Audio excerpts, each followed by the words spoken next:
Views and opinions expressed by the guests of Sasquatch Experience do not necessarily reflect the opinion of the hosts, sponsors, or affiliates of the Sasquatch Experience. As always, listener discretion is advised. 911, what are you reporting? We got someone or something crawling around out here. Did you see what it was?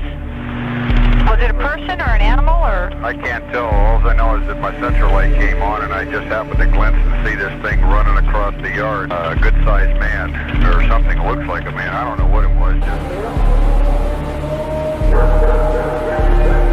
was. Back in 2005, we set out with one goal: to give voice to the mystery and those who pursue it.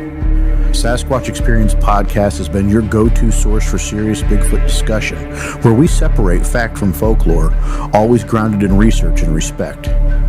We've interviewed eyewitnesses, experts, and skeptics alike, because understanding Bigfoot isn't just about belief, it's about the journey. Nearly 2 decades later, we're still chasing shadows and sharing stories. The search never stopped. Welcome to the Sasquatch Experience.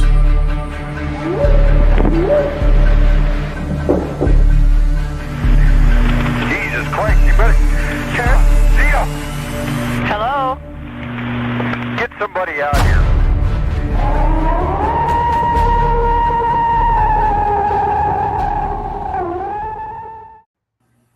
And folks, we apologize for the delay tonight, as we had an unusual situation there with the audio. I know myself, Matt, Arner, Henry are here. Baker's there. But whether we can hear him or not, I don't know. He can still wave and pantomime and everything else he'd like to do. But, whoa, easy. Don't know what that was. And hopefully nobody else did either. Folks, I'm Sean the Fork Chop Forker. I'm your host here on the Sasquatch Experience. And tonight we got a great show for us. We're going to be talking about Bigfoot and wildfires. And quite the, point of topic right now with, as we've all kind of dealt with these in one form or another. Baker, rather you're getting the smoke from the wildfires coming through your state, Providence, locale. I think the air quality is diminished for quite a few of us there for a little while, but it seems to have started to clear up a little bit. But interesting topic nonetheless. But before we get started, guys, one, how the hell are you doing? It's great to see you all this week. I'm good. No. Boy, Go ahead, Henry. How are you doing, buddy? I'm good. Like I say, can't complain. We can. We don't care, but you can complain. Just kidding. Henry, our 20th year of Sasquatch Experience, by the way. In 20 October. years. 20 years. Can you believe we've been together that long? Actually, we've been together longer as a team. Yeah. We're like a married couple. Right. Baker's got the snaps. I guess that's a bit of a clap. And, all right, I was testing the mic. hey, I'm good. There we go. Oh, there we go. Now Bake sounds better. The Canadians took my voice when they added the smoke. I feel Blame Canada. we've gone back to the Blog Talk Radio days a little bit with the technical issues tonight. Everybody's using a different streaming platform. And we've stayed here we were StreamYards, then we moved to Streamlabs, and I don't know if it's any better, but nonetheless, I think we were able to get it started. And of course, we have our good listeners in the chat. Folks, we always depend on you to tell us how we're doing. We got our producer, Brian Corbett, hanging around.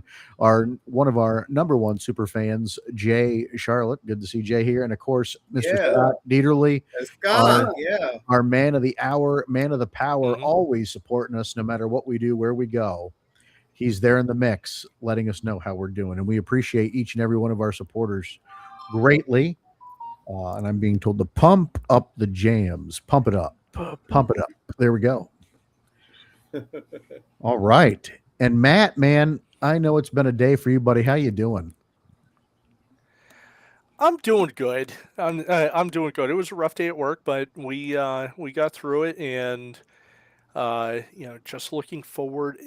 I left for work today. I had the heat on in my truck. In the 60s here today. When I left this morning. Wow. Yeah, it was beautiful. And you know what? When that weather starts to cool, there's all sorts of animals that are on the move. Yes, sir. And this is when we generally start getting good reports between August through November. So Right. now is the time, and I'm pretty much all set to do some backcountry exploring this fall. So Well, Matt, like I said, we've had no shortage of reports since the Central PA Bigfoot Conference or festival. yes, At least a dozen reports have come in, and we had a one of the newest members of what I'm calling the Sasquatch Experience research team, Brianna, who was kind of keeping us abreast of that sighting report that came in for the gentleman who we're calling Randall. She actually went on yes. site and did an investigation. And I'll tell you guys, we're going to have a full workup on that probably next week.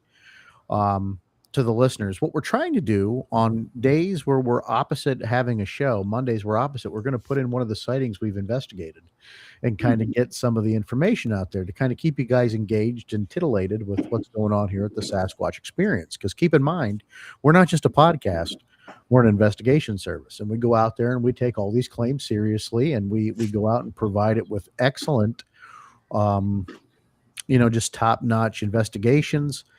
We're skilled. We have people. We network. So if we can't get out there in a timely fashion, be rest assured, whoever we're going to pass you off to is going to be a qualified person we feel is someone that's going to take your report and be able to treat it with as much seriousness as we would. So they have our stamp of approval, hence the Sasquatch Experience research team.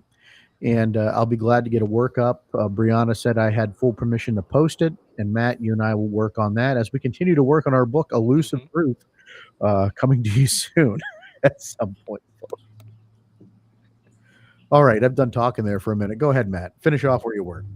It got cool, and then I went on. No, Senate. yeah. So now like I said, the reports are coming in.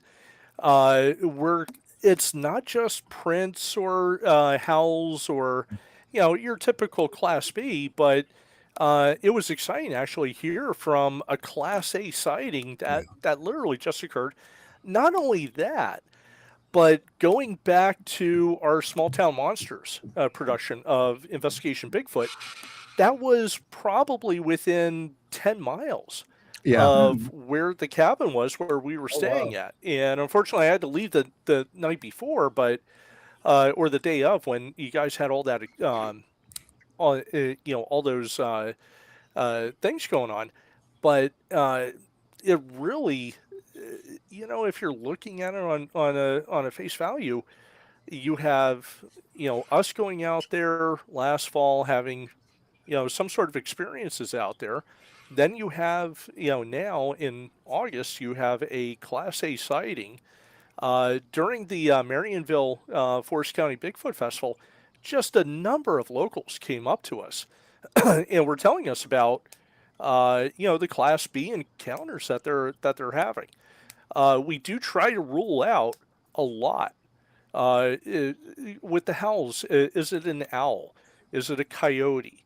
Is it now we got to deal with fisher cats here in Pennsylvania? Yes, sir.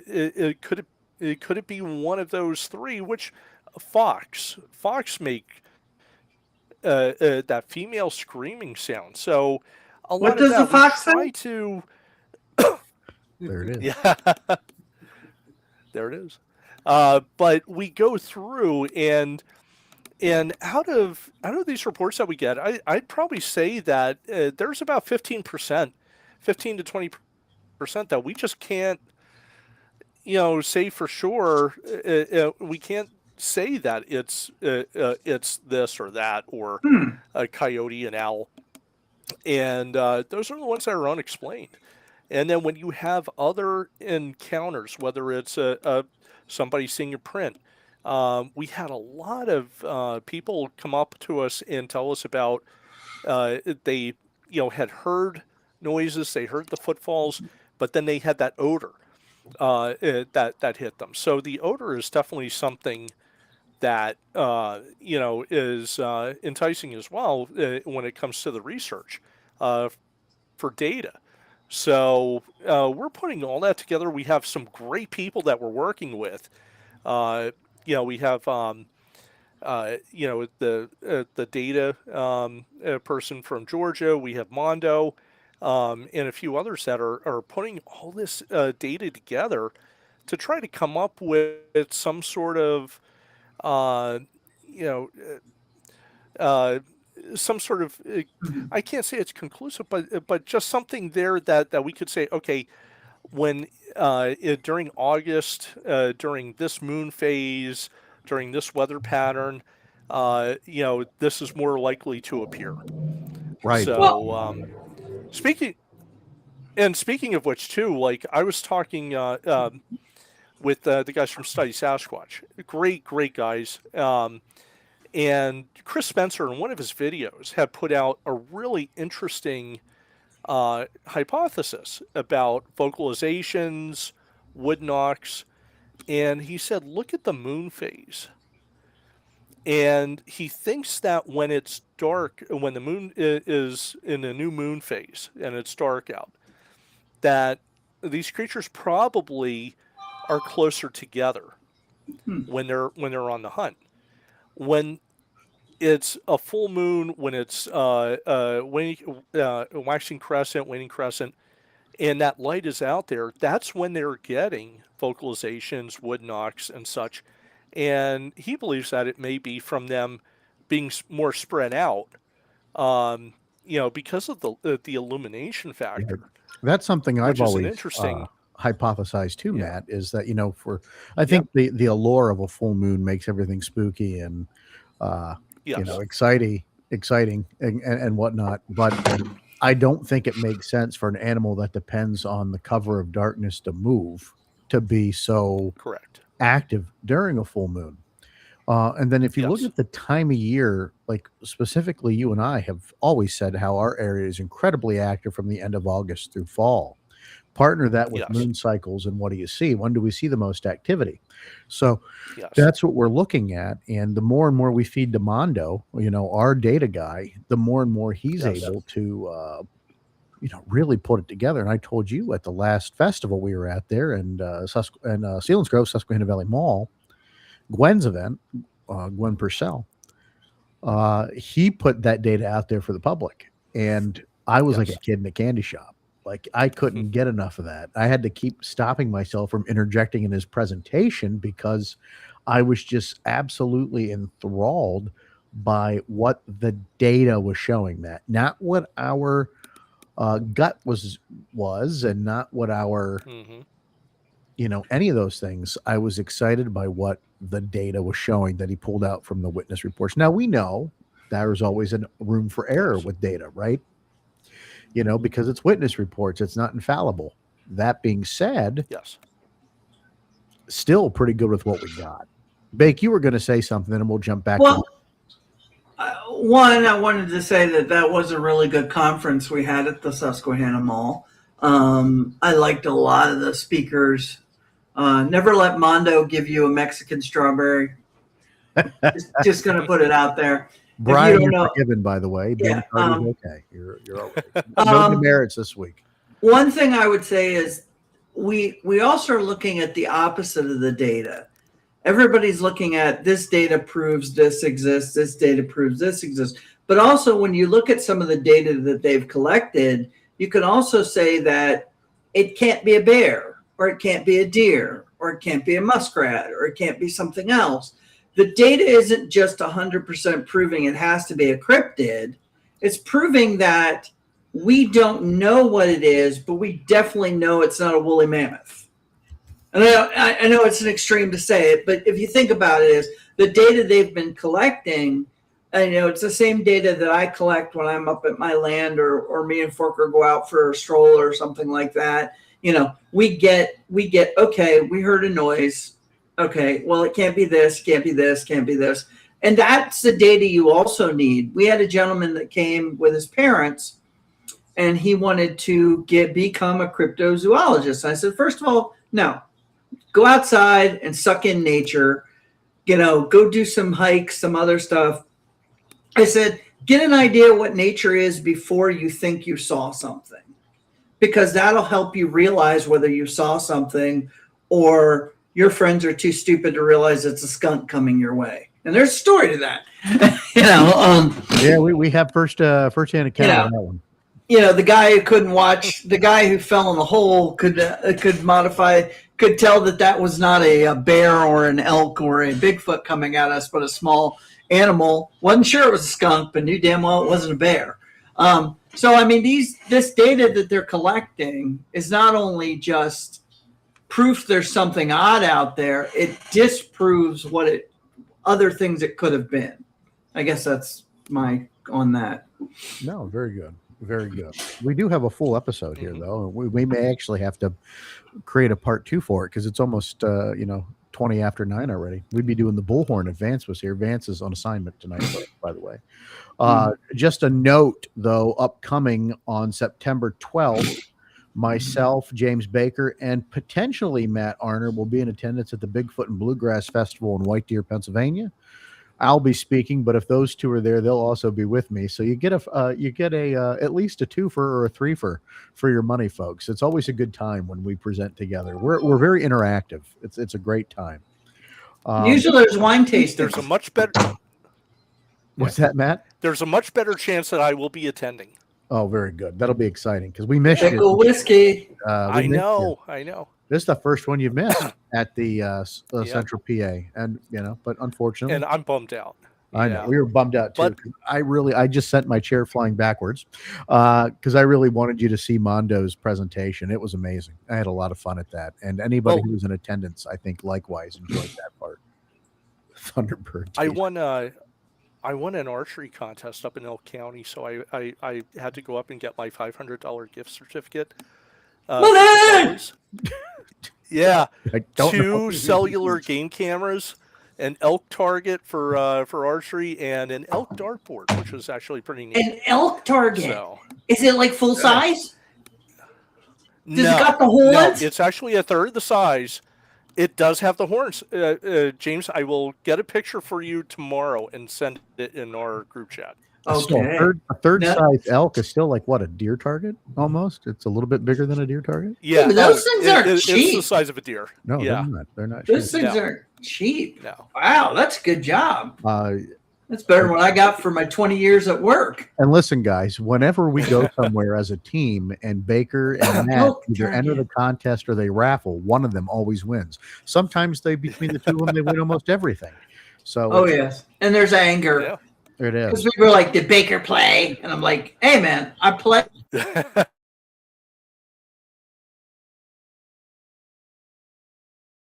Last week and a half, and it was really sad to me. Henry's announced his retirement from touring. He's not going to be doing conferences anymore. Is that right, Henry? Yeah, it's true. Unfortunately, I thought he had a stroke for a minute. He had the conferences anymore. Yeah, I mean, Henry, you've been doing them for how long? Like 20, 25 years you've been going to these?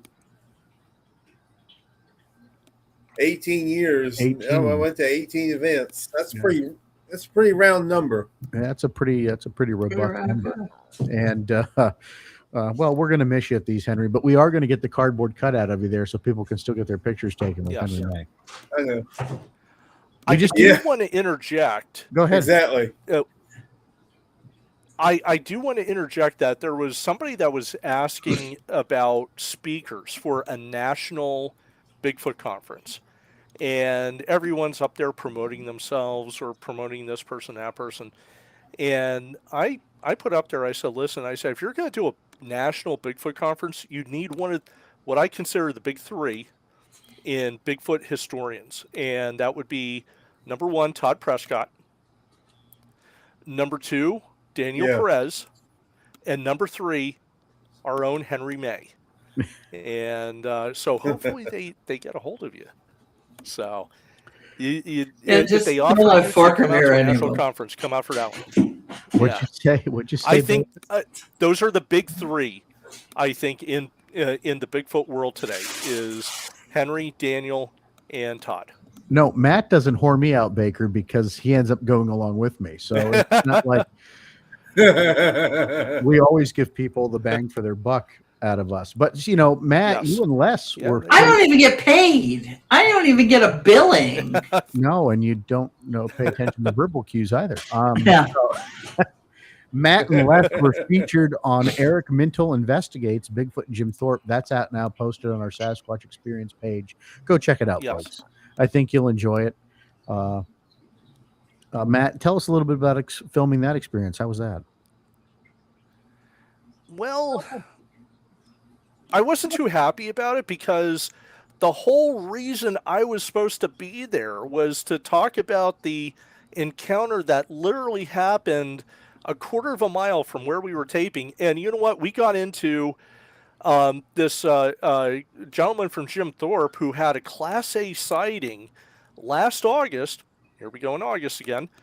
And it was so similar to one of the reports that we got up in Luzerne County, which wasn't that far away. It's part of the Lehigh waterway system.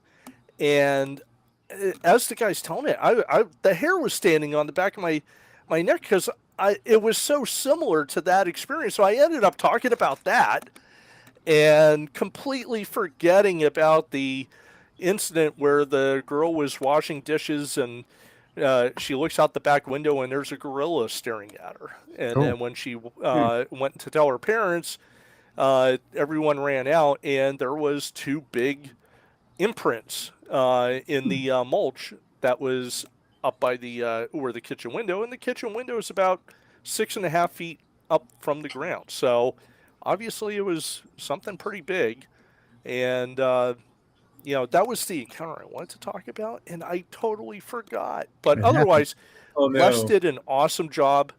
Yeah, Les did an awesome job telling you about his encounters. We had again this gentleman who was riding on the Lehigh Trail between Whitehaven and Jim Thorpe, where he saw this creature, and that was a great experience. So it was fantastic. But man, I wish I would have been able to tell that encounter about that young lady that had seen the gorilla face. Yeah. Well, you know what, though? And it happens when we get involved in these things, and you know it because it happens to us on the reg. We're in there, we're going to talk about something else like tonight's show, and we end up talking about something more that's pressing on our minds, right? And yes, it even happened when we were filming a little bit, when we were doing the investigation Bigfoot deal. I mean, it's just part of it. You get into a good conversation, you get into a good rhythm, and then everything else goes out the window. But while we're talking about small town monsters, there's slight segue. August 30th, something that if you're a fan of Bigfoot, everybody needs to pay attention to. Go to Small Town Monsters on YouTube. Science and Sasquatch: The Legacy of Jeff Meldrum will be airing at 2 p.m. on Monday, August 30th. It's a Small Town Monsters special.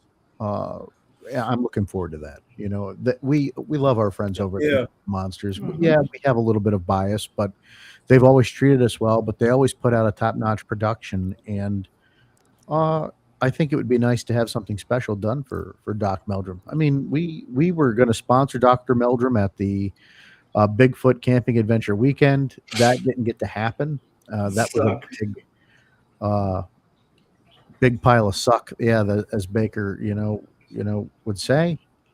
Very tragic for us. We didn't get that time. We did get Ron Moorhead, and it didn't turn into a Weekend at Bernie's thing, so we were all right with that. Any weekend with Moorhead's better. Any weekend with Moorhead. But go tune in August 30th, 2 p.m., Small Town Monsters, Science and Sasquatch: The Legacy of Dr. Jeff Meldrum. And, of course, all these things will be posted on the Sasquatch Experience Facebook page. We do have a new website, sasquatchexperience.com. I've worked my tuchus off getting that up. It's a much better website for you guys to go and navigate to. And if you're so inclined, just as easy to go and become a member for $2 a month via our Patreon, which we're going to have a lot of our research stuff starting to post over there. I know we promised to bring you more content, but we have so much going on behind the scenes. I think you folks will be happy. The new website's just the beginning. A lot of stuff going on behind the scenes. Oh, I hear the train. I hear the train coming. There we go. It's a little late tonight. Little League World Series in full effect here in Williamsport, Pennsylvania. James Baker and I are dealing with that. Just a small inconvenience in our lives to bring so much joy to the world with Little League being here in our own backyards. But now let's get into the crux of things. I can't talk tonight. The crux. I quit. Somebody else want to take over here? A central question I have for you guys when we get started into this: do you think these wildfires are pushing Bigfoot out of hiding? If Sasquatch is a flesh and blood animal in North America, what happens when thousands or millions of its acres are burning? Where do they go? Do they go closer together? Do they go further into the woods? What say you? Let's get some questions and some dialogue going on this. Go ahead, James. Well, it's a good question. Go ahead, Henry. We may not get any answers to it. Well, what do you think? What over all the years, Henry, you've done this, you've collected the stories, read the stories. What do you think? Why do we not get more sightings, or why do you think something hasn't been proven given the nature of all these wildfires?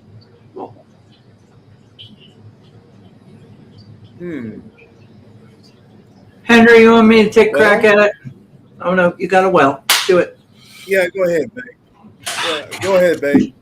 Okay. So my opinion on a lot of this is, and I've always had I'm of the two schools of thought. Either it's not real and we've been hypothesizing, or it's real and it's highly intelligent. I mean, the two, have to kind of go together a little bit.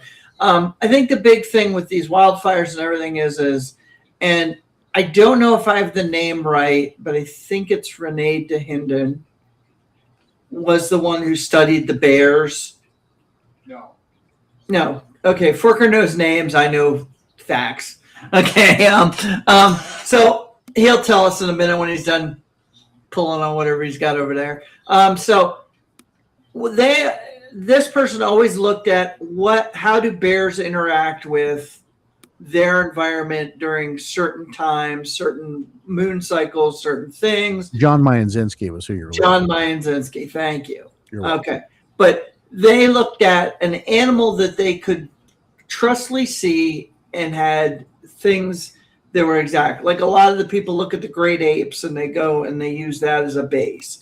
In the Pacific Northwest and, the Dakotas and all that, and in the woods, Pennsylvania woods, they look at the bears because it's a large enough animal and it would be affected by the same thing that a larger animal that was a carnivore / herbivore would be affected by. So what you would look at is these California, Oregon, Canada wildfires. Even if the fire doesn't directly do it, I live in Pennsylvania and the fire was in Canada. And I still got some process for like a week. So anybody that was in like North or South Dakota or Chicago, Illinois, Chicago, all those places were choking for like a month. So these animals if the animal is there, it has to be affected. And it's got to be, finding places where it's clearer.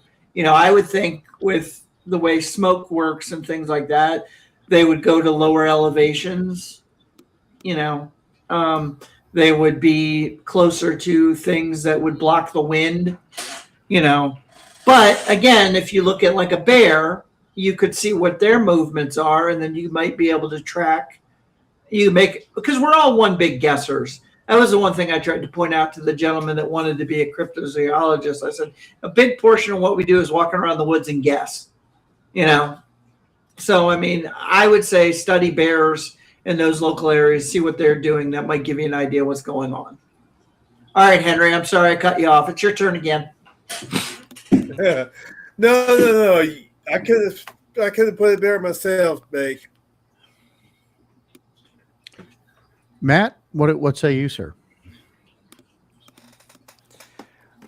I have a lot of things to say about, with the wildfires first. It's not like people and we have an emergency exit, where you see all the deer coming out and all the elk coming out and all the bear coming out.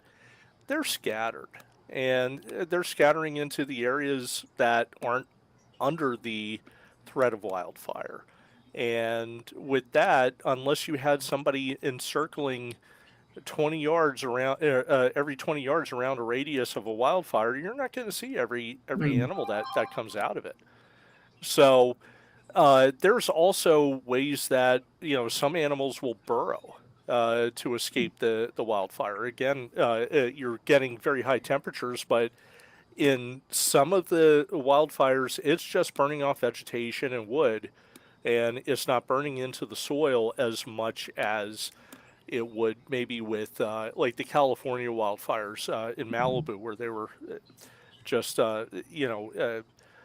just super high temperature numbers going into that. So they do, they're going to escape. Animals are going to find their way to survive.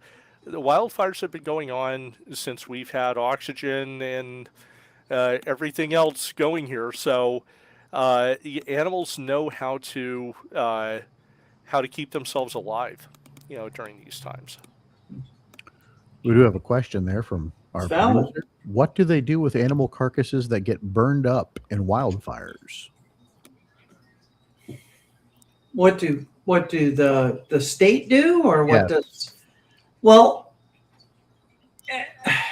I would think they would probably have some kind of machines that go through that grind up the trees and grind up everything, and kind of almost like a mass grave, where you grind it into the ground.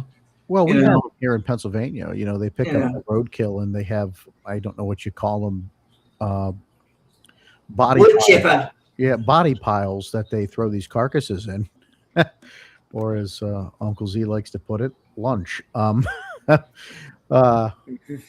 But they do, at least in Pennsylvania, they do collect the dead animals and dispose of them in large pits or what have you. In fact, we've had reports in Pennsylvania of these locations being visited by Sasquatch. So it's very interesting to think that, Brian, you kind of set me up to segue into one of my favorite encounters that whenever I think of wildfires or, big fires, and Henry, you'll probably relate right about There was this is going. You do. Yeah. And you probably saw me pick up the book, The Locals, by Tom Powell. This has a great story in it. Tom Powell wrote this, and of course, page 218, published by Hancock House. Let me just read the account. This compelling account was sent to the BFRO website on Sunday, August 8th, 1999. 2 days earlier, a complex of range fires was started by lightning strikes as convective thunderstorms formed in the hot, dry August air over Battle Mountain, Nevada. This area is a mining district riddled with abandoned mining tunnels and shafts. The juniper and scrubby sagebrush of the mountainous terrain around Battle Mountain exploded into several simultaneous range fires in what would eventually be known as the Battle Mountain Complex Fire. This is the report that the BFRO received before the fires even got large enough to make the news. And this was 7 August 1999, Battle Mountain, Nevada. And the person writes, I observed an animal wounded by fire moving on all fours, not like a bear, more like an ape. Firefighters captured animal, contacted local vet and medical doctor. U.S. Department of Fish and Wildlife, Department of Interior, and Bureau of Land Management on the scene. Animal tranquilized and moved to unknown location. Those at scene told not to talk about what they saw. Approximate animal, 7.5 feet tall, long, human-like arms and legs, face not like man or ape, but mixed between. Genitalia, male, uncircumcised and human-like. Hair, covering most of its body except chest. Chest has hair, but sparse. Hands with sparse hair, palms bare, with 5 digits with human opposition of thumb and 5th digit.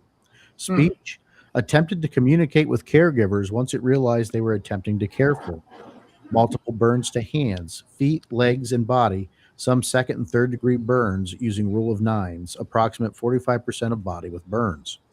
Doctor and vet working together, providing care, and moved it to unknown location. This notice was given in violation of orders given by BLM, DOI, and DF&W. Witnesses numbered in the area of 20 to 25. Word is out in the government agencies and among the firefighters since an MD was called out. Many thought a firefighter was injured. Please note that I am a government employee, one of the listed agencies fighting brush fire in wilderness area of Nevada. Large-scale fire, approximately 70,000 acres burned, and under orders not to disclose information. I believe a cover-up is in the making. People need to know. The animal needs to be kept alive, studied, and released in protected area. So that was kind of like it was given in a pretty matter-of-fact kind of manner. Matt, you're somebody who works in law enforcement. Does that sound like a report that came from somebody in law enforcement with syntax and the way it was communicated out? Very staccato and abbreviated. I mean, it sounds like it would be a report written by someone that's in the, emergency management, first responder program, but I don't know. There's so many stories about, from Mount St. Helens, to Right. some of these other wildfires. And, I think at some point there would have been a body, something recovered and made public at this point. Baker, I heard at home. What's your reservations? And I think I think Matt hits the biggest problem that we all have. And we've had this discussion multiple times. It's nice to see that they mentioned it was a humanoid one, not a red rocket. But the other discussion we have a lot is that I don't ever think we're ever going to find a body there's not going to be somebody hunting Bigfoot and he shoots it in the woods and whatever. It's going to be Aunt Sally had a few extra margaritas and she hit something with her car that didn't get her a homicide charge. And now she's a multi-millionaire because in Texas she's making money right and left, and I think that's how, if they find a body, that's going to happen. It's not going to be accidentally, or it's not going to be whatever, because Well, that would be accidentally. Well, I mean, it's not going to be purposely. Oh, gotcha. I don't think somebody walking out, it's kind of like, I was reading something about dinosaurs, and before the 1800s, they assessed that any bones they found that might be dinosaur-ish were the fabled dragons and some of the fabled creatures that were mentioned in the old books and stuff, until science said, no, that's a dinosaur. And the same with we see the great apes and some of the other ones is, we as human beings, we weren't the only human type thing sharing the planet. We're just the ones that seem to flourish and survive better. You look, 200,000 years ago, they had the Cro-Magnon man and they had this man and, this different forms, and we kind of all merged together to, the epitome of what we are now, and I think that we either haven't found it right, the bodies, or like I said, is that it's intelligent and it finds a way to get rid of them. Just for the record, James Baker is not a professional anthropologist, so his human tree and the history of that stupid little timeline that shows the little caveman and then shows the guy with the iPod. Yeah. And we're going backwards now, but whatever. And on behalf of the Sasquatch Experience, we do want to apologize for all the Aunt Sallys out there that Baker just called alcoholics and may have committed vehicular homicide. You guys all have an Aunt Sally, and you know damn well she's a drinker. All right. Yeah, I think mine's a Doris. I'm not. That's not nice. It's Ada. And Ada. Anyhow, as we enabling. Listen, at the event over the weekend, it was my sister that was the drunk. Remember? She's never going to forgive me for that. Anyhow, but this Battle Mountain, Nevada story, we've talked about this for some time. And what's interesting to me is it didn't seem like there was any kind of real hoopla about it. Henry, 1999, internet was still kind of just getting its kicks going with Bigfoot, right? There weren't a whole lot of websites around yet. And I don't know if Bigfoot Forums was even around quite yet at that time, but maybe the Henry Franzoni's virtual Bigfoot conference would have been around. But the fact Tom Powell got this story and the BFRO, and that they took it seriously and went through it. I think some of the things that are interesting to me is how they treated it, with an MD and a veterinarian. I mean, Matt, as somebody with does that sound like something that would be even possible, or that somebody would attempt? So when we have wildfires or we don't have veterinarians like on call or anything like that. I mean, we're taking care of the humans. So if there are any people with veterinary experience, they're going to be almost like first responders too. Just say if there's a horse or a pack mule that was brought in and got an injury during one of these firefights, they would take that, do the first aid, and then remove it to an emergency animal hospital. Mm-hmm. As we go through and look at some more of these, stories, there's a Shaver Lake encounter in 2026, Fresno County.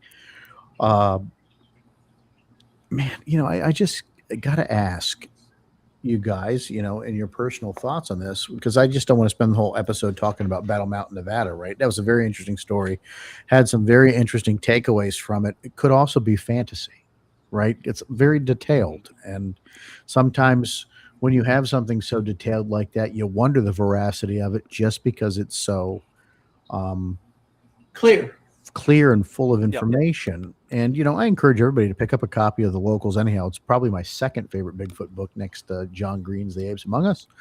I do enjoy The Locals. There's some great stories in there. And pick it up. Go read it. Starts on page 218 moving forward. And we'd love to have your opinions on it. Post them on the show page so we can see what you're thinking about it.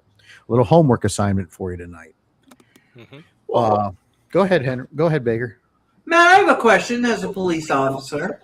Mm-hmm. Sorry, the echo is. But when you take statements and other things, is it easier to lie when they have more facts, or when they generally just have no clue what went on and they got to really think? Do you know what I mean? The difference, like they got their story down. I know the difference, and there's classes in statement analysis that will answer that. So I don't really want to give the answers out, on the podcast. But when you analyze a statement, there are clues that we look for someone that's embellishing versus someone that may have to think back to what happened.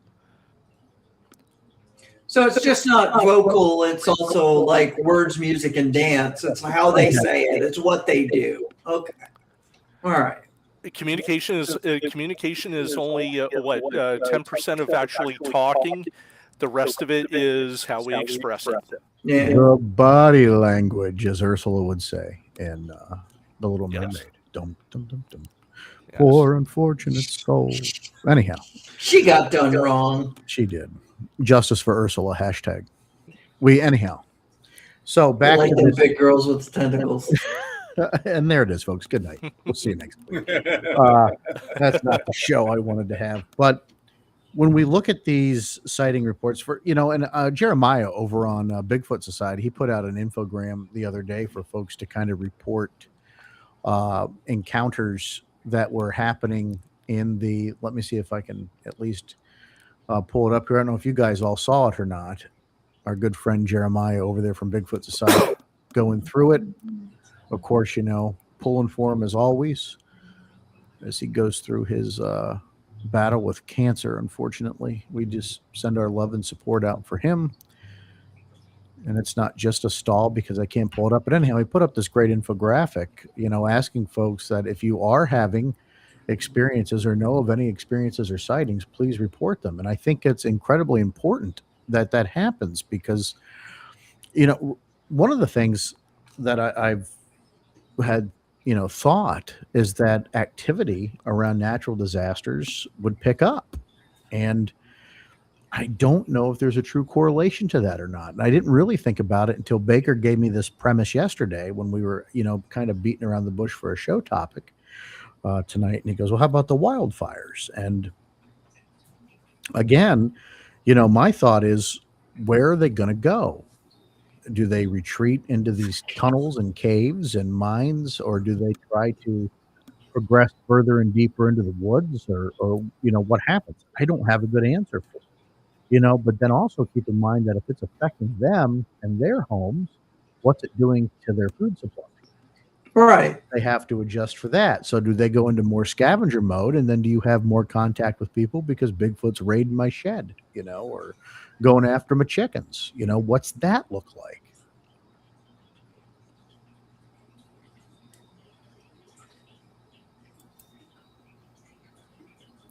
And I think we've seen that before in other disasters where animals will sometimes, if it's just say earthquake, animals sense the earthquakes before scientists do. I mean, you hear about the birds, the mammals that leave an area, and in mass, and a day later, 2 days later, there's a massive earthquake. It would be similar to the wildfire. There's going to be cues there. Whether the smell of the smoke, a change in temperature, wind direction, that's going to kind of be that early alarm system for these animals to go. Now you have a large mammal. Whether it's a Bigfoot, a bear, that's going to be leaving the area. But what else is leaving the area? You also have the prey. They're leaving there as well. The deer. Like I said, the mice. Some of the other like pika rats and stuff. They're going to find places to burrow down and wait it out. But some of the other general birds that would be food are going to be going with them. No, and that's a great question. That's kind of called the prey displacement question there, Matt, is what you were just talking about. And that, again, you start taking away some of the food opportunities, you would think contact with people would increase. And, I go back to the 70s after the flood of, I believe, Agnes up this way, there was an Amish person who reported a Bigfoot raiding their storeroom. That their root cellar on their back porch, I guess it was kind of a root cellar-esque type deal, looking for food. And so when you would think there would be more sightings that kick up. Question from Uncle Zen there in the chat. He goes, with all the game lands and such in Lycoming County, why do we not have very many sightings or people saying they see prints or smell something foul? Well, we do. The key is getting them to report them. And so it never fails that whenever we go and do one of these, what do you call them, Matt? Town halls or festivals or conferences, somebody comes in and provides us with some new information. Oh, hey, have you ever been out to this area? Oh, yeah, we have. We've been out there, quite a few times. But it's just really, especially up here in this part of the state, shaking off that stigma. We are a very rural hunting, fishing community up these ways. People don't want to sully that with what they perceive to be silliness, or they don't want to get kicked out of their hunting or fishing lodge. Sometimes that in itself is worth its weight in gold, is it not? Oh, yeah. That is true. That's life. You don't want to get kicked out of that, and then you get that reputation. Oh, you well, and again, case in point to that guy that we had that in 2016, he didn't want us to even wear anything with Bigfoot on it or have anything in our vehicles. When we were out there, we were just friends coming up to check out the hunting lodge. He didn't want any of us because he didn't want people to, He didn't want the promo. No, he didn't. He didn't want the, right. Absolutely. I mean, I think that's the best way to say it.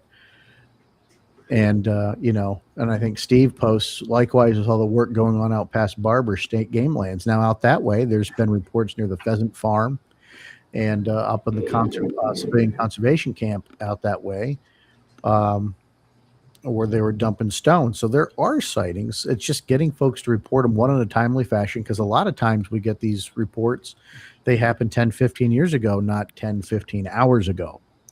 Lately, Yes. however, we've had some really good reports that have come through. Stepping back into this, those are some really good questions, guys. So thank you for those.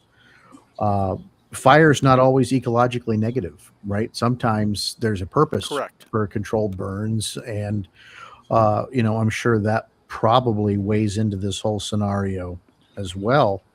But It also re-enriches the land. yeah, As right. bad as it sounds, it does, because the charcoal and the other stuff, and a lot of the old wood that was making it that the new trees didn't get enough light and water, they're getting out of the way. The animals that died, the chemicals coming off of them, and the bone meal and the blood meal. Yeah. It makes the forest richer. Renutrizes it.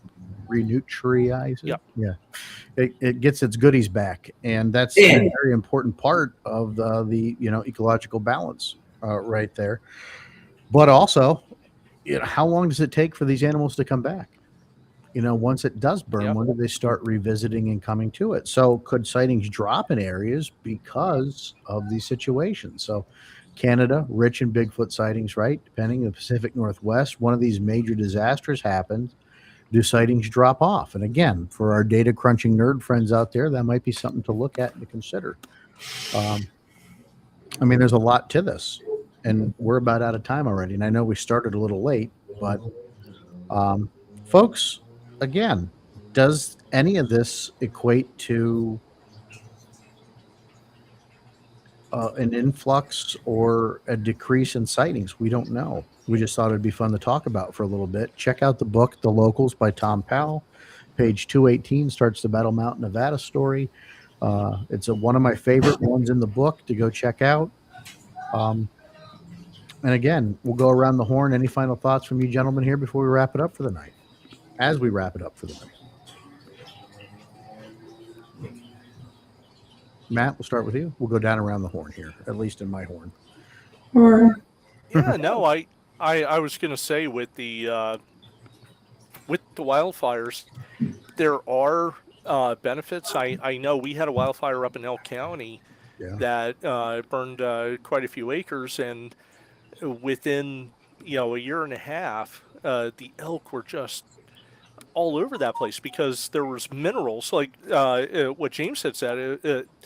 There was a chemical process that brought some minerals up that were actually very good for the elk, the deer, and in turn, with them basically doing this natural, they're almost like natural farmers, sitting there with their hooves, going over all this burnt land. Well, they're creating a new environment, a new ecosystem, which is really good. So, again, large animals, they seem to get out of the fire, and when they come back, they work hand in hand with nature to bring the forest back. Excellent. Henry, what say ye?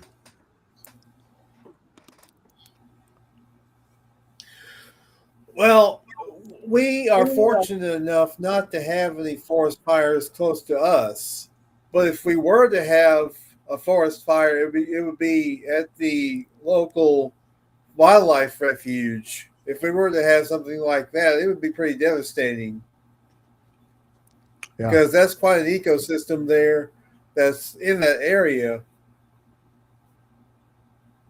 Yeah, definitely an ebb and flow to the natural order of things. But in the short term, the situation could be quite devastating. Baker, any final thoughts for you, buddy? Well, I think the big thing is that we've learned is that at the end of the day, we have to look at all existing evidence and see what it is and what it's not, and that we have to come in with a scientific mind, but a researcher's heart. And we keep doing that. Eventually, we're going to figure something out. I mean, there's got to be a plateau somewhere. I mean, the world's getting smaller every day. We talk about encroachment of us encroaching into other animals' domain. Eventually there'll be a point where there's nowhere for something that big to hide. Well, will we see it in our lifetime? I don't think so. I mean, I don't know. Yeah. we still got a lot of land to go. Yeah. Still, as these ecological disasters happen, and whether it's a controlled situation or just lightning strikes and then that burn baby burn, I guess we have to hold and wait and see. Folks, you've been listening to the Sasquatch Experience. I'm Sean Forker. That's Matt Arner, James Baker down in the bottom corner, and Henry May in the center square. Henry, take us out with those dulcet tones. Y'all be good or be good at it. Folks, we'll see you again in a couple weeks. And until then, keep on squatching. Check us out, SasquatchExperience.com. See you next time. You've been listening to the Sasquatch Experience. Please rate and review wherever this podcast is consumed. For more information, please go to our website, SasquatchExperience.com.